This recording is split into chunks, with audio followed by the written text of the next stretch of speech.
Hi hello నమస్తే అస్సలాము అలైకుం. Saudi Telugu news YouTube ఛానల్కి స్వాగతం అండి.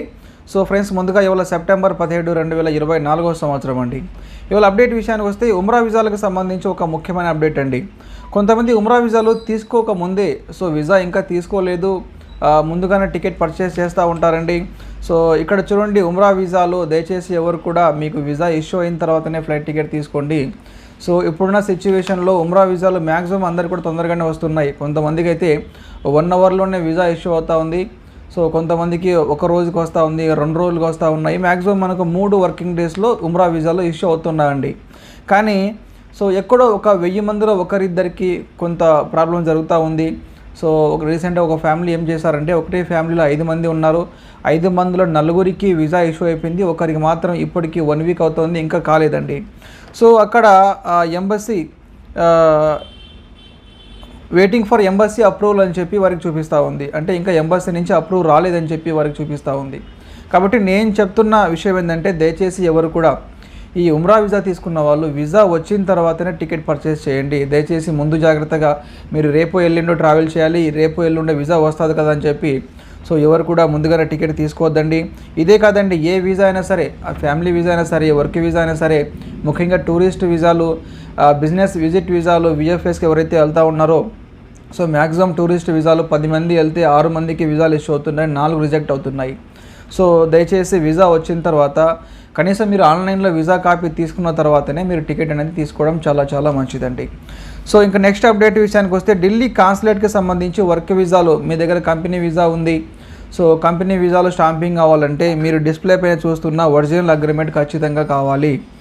ఇలాంటి అగ్రిమెంట్ కావాలి. దానికి క్యూఆర్ కోడ్ ఉంటుంది, స్కాన్ చేసే దానికోసం క్యూఆర్ కోడ్ కంపల్సరీగా ఉండాలి. తర్వాత కింద మన గ్రీన్ కలర్లో చాంబర్ వస్తుంది కదా, అది కూడా కంపల్సరీ కావాలండి.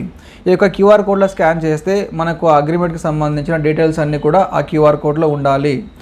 ఇంతకుముందు ఎలాగ ఉండేదంటే, ఏదో ఒకటి డమ్మీ అగ్రిమెంట్ ఇచ్చేసి వాళ్ళు సబ్మిషన్ చేసేవారు. కానీ ఇప్పుడున్న సిచ్యువేషన్లో చాలా అక్కడ కరెక్ట్గా అన్నీ చెక్ చేస్తూ ఉన్నారండి. కాబట్టి ఢిల్లీ సబ్మిషన్లు ఎవరైతే ఉన్నాయో వర్క్ వీసాలకు సంబంధించి వారికి కంపల్సరీ అగ్రిమెంట్ ఉండాలి. అది కూడా ఒరిజినల్ కొరియర్ ద్వారా సౌదీ నుంచి ఇండియాకి తీసుకొని రావాలండి. ఇంకా డొమెస్టిక్ వర్కర్లకైతే అవసరం లేదు. అంటే డ్రైవర్లు, హౌస్ డ్రైవర్లు, ఖదామాలు ఇలాంటి వారికి ఎలాంటి అగ్రిమెంట్ అవసరం లేదు.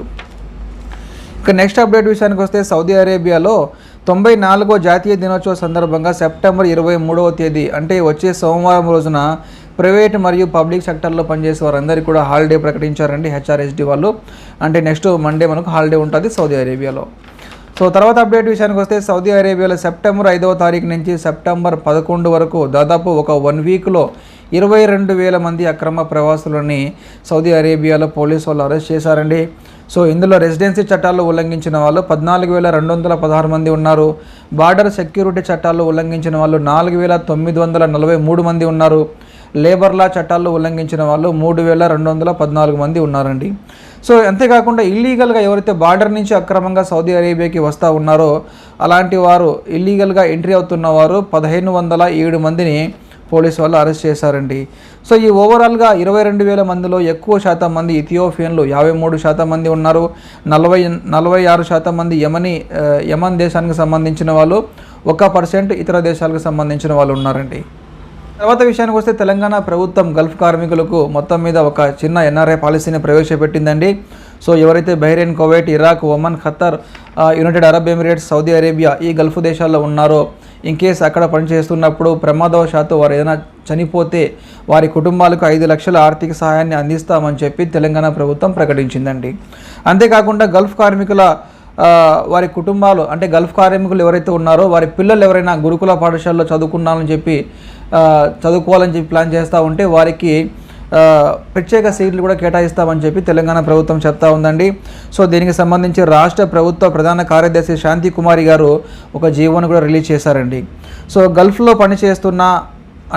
పనిచేస్తూ డిసెంబర్ 12, 2023 అంటే తెలంగాణలో గవర్నమెంట్, ఈ కాంగ్రెస్ గవర్నమెంట్ ఎప్పుడైతే ఫామ్ అయిందో అప్పటి నుంచి ఎవరైతే గల్ఫ్లో చనిపోయి ఉన్నారో వారి కుటుంబాలకు కూడా ఈ యొక్క పాలసీ అనేది వర్తిస్తుంది. వారి కుటుంబాలకు కూడా 5 లక్షల ఆర్థిక సహాయాన్ని అందిస్తూ ఉన్నట్లు తెలంగాణ ప్రభుత్వం వారు చెప్పడం జరిగిందండి.